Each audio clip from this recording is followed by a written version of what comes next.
pemikiran kita bahwa ada dua beban memang masyarakat. Beban ini adalah haknya dia.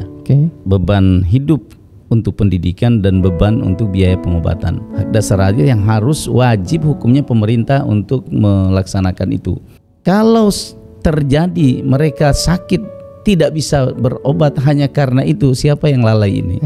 Inilah yang berani sehat antisipasi itu. Maka upaya kita untuk menurunkan angka kemiskinan itu bisa terbantu dengan mengurangi beban rakyat, menjamin masyarakat Sulawesi Tengah yang menunggak. Yang kedua itu belum punya BPJS.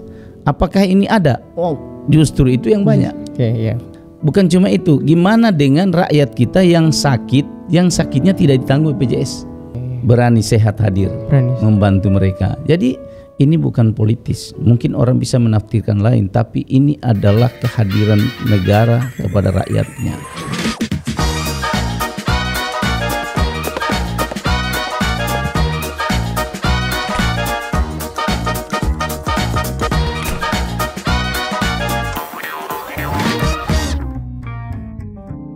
Pak Gub, tadi kita bicara soal berani cerdas. Saya mau mulai dari janji Bapak. Dalam banyak pertemuan Pak, Bapak sering bilang bahwa ada dua beban rakyat yang harus dilepas, dibantu. Pertama pendidikan, kedua kesehatan. Saat ini masyarakat Sulteng, siapapun dia, selama dia adalah anak muda Sulteng, masyarakat Sulteng bisa datang ke rumah sakit, lalu membawa KTP dan memperlihatkan, dan pada saat itu dia bisa mendapatkan akses layanan kesehatan Pak Gub. Data menunjukkan bahwa RSUD Undata yang sebelumnya 300 pengunjung pasien sekarang jadi 700 Pak. Tentu ini bukan angka yang kecil gitu. Saya mau mulai dari pertanyaan soal apa yang melatar belakangi program ini Pak. Karena kalau kita lihat Pak, mungkin kita bisa riset di berbagai daerah hampir tidak bisa kita temukan Pak program yang serupa. Tapi Bapak dengan berani mengambil langkah ini di 7 bulan pertama ini Pak. Gimana itu Pak? Ya, terima kasih Dinda. Jadi sebenarnya begini, pemikiran kita bahwa ada dua beban memang masyarakat yang beban ini adalah haknya dia, yaitu beban hidup untuk pendidikan dan beban untuk biaya pengobatan. Dan ini ada hak dasar rakyat sebetulnya. Hak dasar rakyat yang harus wajib hukumnya pemerintah untuk melaksanakan itu. Nah, oleh karena itu memang saya dari dulu konsen itu. Sejak saya jadi bupati 2 periode, dua sektor ini menjadi andalan saya. Kenapa? Karena saya yakin betul bahwa ini ada hak dasar, kewajiban pemerintah, dan kalau itu kita laksanakan, maka upaya kita untuk menurunkan angka kemiskinan itu bisa terbantu dengan mengurangi beban rakyat. Nah, itu kira-kira Dinda kenapa saya fokus di dua itu, karena tujuan tadi. Jadi sesederhana berangkat dari karena itu hak dasar Pak Gub. Iya, hak dasar. Karena memang tidak bisa kita, ini hak dasar dan ini kebutuhan masyarakat yang dijamin oleh konstitusi. Baik, siapa Gub. Menarik ini Pak Gub. Nah, beberapa waktu lalu kan Bapak tuh punya salah satu program menambah kata Nambaso pada kalimat RSUD Undata. Jadi RSUD Undata Nambaso. Kalau kita baca berita Pak Gub habis ketemu Menteri Kesehatan dan infonya mendapatkan sambutan positif. Mungkin boleh dibagi Pak Gub soal RSUD Undata Nambaso ini seperti apa? Iya, jadi sesuai dengan cita-cita kita kan Sulteng Nambaso. Iya, betul Pak. Sulteng Nambaso itu sulteng besar, sulteng yang luar biasa. Jadi sekarang ini kita fokus di bidang pendidikan. Kemudian yang kedua bidang kesehatan. Di bidang kesehatan banyak hal yang kita lakukan. Pertama adalah mengurangi beban rakyat. Sekarang memang orang bilang di mana saja bahwa sekarang kan sudah ada BPJS. Betul. Di mana-mana juga orang bisa dengan KTP saja karena tapi orang lupa bahwa yang ditanggung negara kebanyakan itu adalah PBI, penerima bantuan iuran dari pusat dan penerima bantuan iuran dari daerah bagi mereka masyarakat kita yang tidak mampu. Tapi Anda bayangkan Adinda, coba banyak saudara-saudara kita yang tadinya kelas 1, kelas 2 yang mereka lakukan secara pribadi, membayar secara mandiri, tiba-tiba misalnya dia PHK atau tiba-tiba misalnya usahanya lagi tidak beruntung, tidak bisa dia bayar, maka saat itu dia menunggak. Atau mungkin ada yang alpa tidak terdata di pemerintah sehingga mereka tidak memiliki kartu BPJS. Kalau terjadi mereka sakit tidak bisa berobat hanya karena itu, siapa yang lalai ini? Inilah yang berani sehat antisipasi itu. Kenapa kita membuat program hanya dengan KTP? Jadi kalau yang punya BPJS ini tidak berlaku, apalagi yang kelas 3 yang dibayar oleh pemerintah pusat. Tapi yang kami lakukan apa? Menjamin masyarakat Sulawesi Tengah yang kalau tadi menunggak, yang kedua itu belum punya BPJS. Apakah ini ada? Oh, justru itu yang banyak. Sampai dengan hari ini saya mendapatkan laporan dari Dinas Kesehatan ada sekitar 110.000 rakyat kita sejak bulan April sampai dengan sekarang yang berobat tadi itu yang menunggak. Ternyata banyak sekali rakyat kita yang menunggak pergi berobat itu. Dengan program Berani Sehat ini dia bisa selamat karena dia bisa turun kelas ke kelas 3. Nah ini sebetulnya kenapa program Berani Sehat itu menjadi istimewa sebenarnya. Jadi saya biasa ditanya orang, itu kan biasa Pak. Kita kan sudah punya di mana sekarang juga kita bawa BPJS, bawa KTP. Iya, kalau Anda termasuk peserta kelas 3 yang ditanggung oleh pemerintah pusat dan daerah. Tapi bagaimana dengan saudara? Dan ternyata itu terbukti banyak masyarakat kita Sulteng ini yang menunggak. Akhirnya mereka tidak bisa pergi karena kalau pergi berobat saat itu harus ditagih dulu, dibayar dulu tunggakannya. Nah, kalau bagaimana kalau tidak ada uangnya? Berarti dia harus menunda sakitnya, tidak bisa berobat. Itulah Berani Sehat ini hadir, kemudian memberikan sebuah fasilitas kepada rakyat kita. Anda berobat di kelas 3, saat itu Anda tidak perlu pikirkan tunggakan lagi, Anda dilayani di fasilitas kesehatan manapun. Dan semua bupati kita sudah bekerja sama untuk menjadikan rumah sakit, daerah, kemudian puskesmas untuk bisa memperlakukan KTP ini. Baik, luar biasa. Dan itu dibuktikan dengan angka yang tadi itu Pak Gop ya, dari 300 ke 700. Bayangkan kalau 100.000 orang kan tidak sedikit itu. Betul Pak Gop. Bayangkan kalau 100.000 orang kita kumpul itu berapa banyak warga Sulawesi Tengah yang kasihan mereka kalau tidak ada Berani Sehat. Pasti mereka akan berpikir untuk berobat. Dan karena itulah tadi Adinda bilang sekarang dulu 300 sekarang jadi 700. Ya salah satunya itu. Jadi ternyata Berani Sehat hadir memberi solusi. Jadi sudah 110.000 ini yang tersentuh Berani Sehat. Tentu program ini bukan tanpa catatan dan perjalanannya masih panjang nih Pak Gop. Pak Gop sedang membayangkan apa untuk Berani Sehat ini? Sebenarnya ini kalau istilah pemadam kebakaran kita sedang memadamkan api. Tapi ada satu hal yang saya pikirkan hari ini, bagaimana rakyat Sulteng tidak sakit. Nah, saya lagi mencoba mengambil semua data di rumah sakit, meminta Ibu Gubernur, kemudian para kepala dinas kesehatan, bahwa ke depan ini kalau kita mau melihat apa sih, kenapa sakit apa sih yang terbanyak yang dialami masyarakat Sulteng.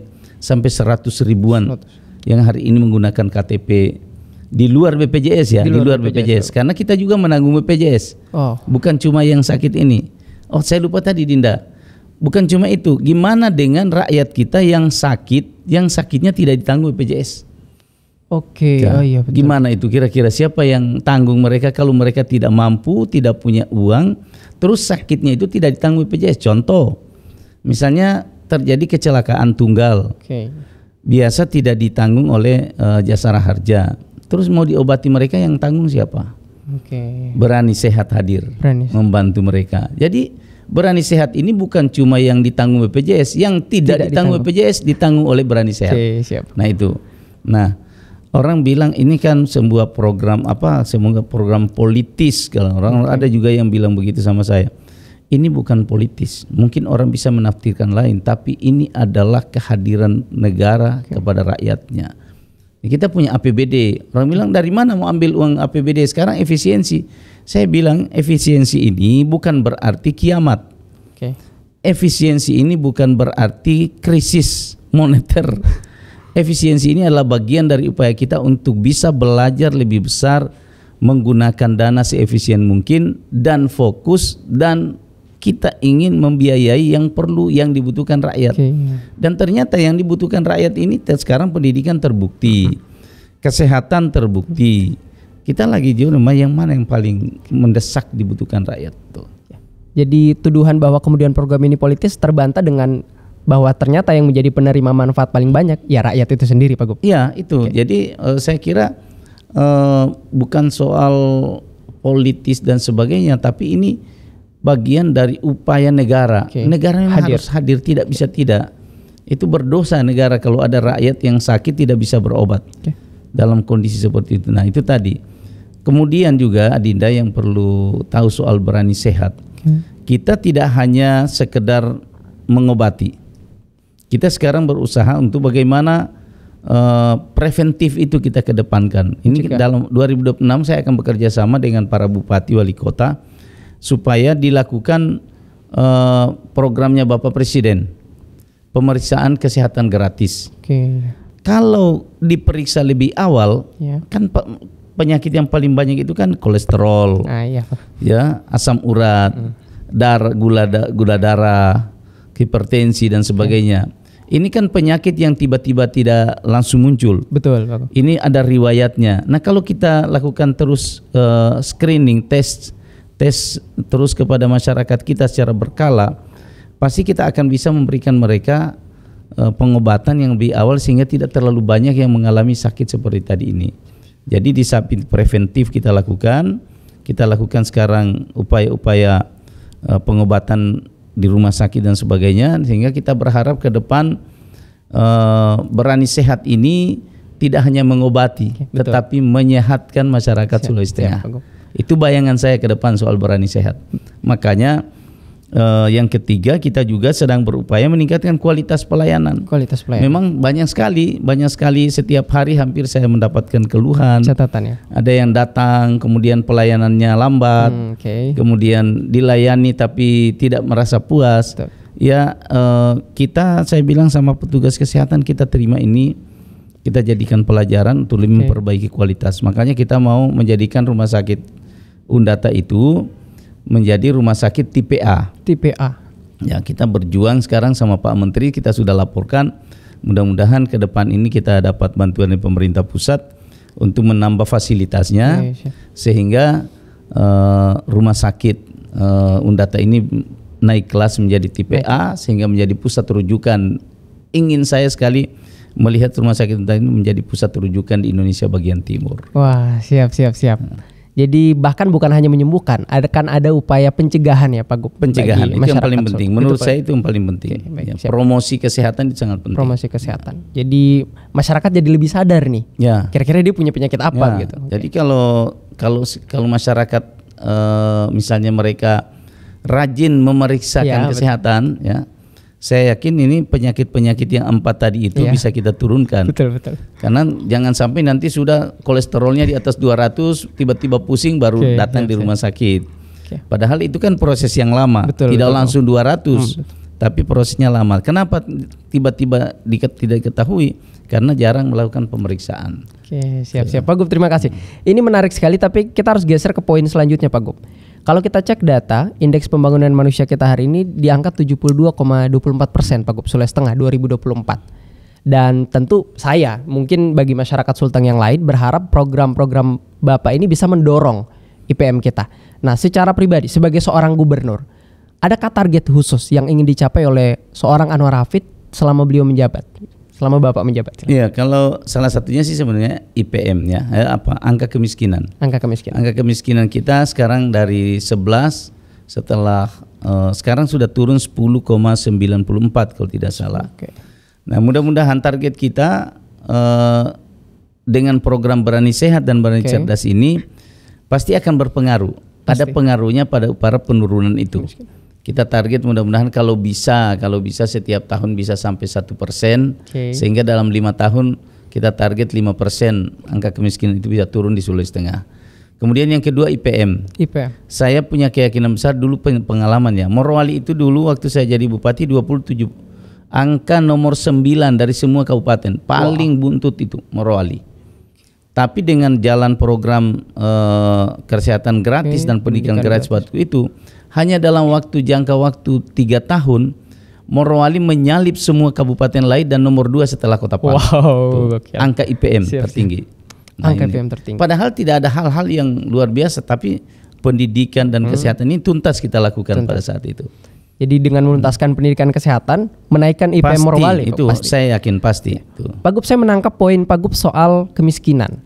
Dalam beberapa pertemuan kemarin Pak Gub dengan BPKP, Pak Gub bilang gini, bahwa dinas-dinas ini kalau tidak berhasil presentasi program ke saya bahwa program itu akan berdampak pada penurunan kemiskinan, saya tidak akan kasih anggaran. Itu gimana itu Pak? Iya, jadi sekarang ini saya sudah mengarahkan kepada seluruh perangkat.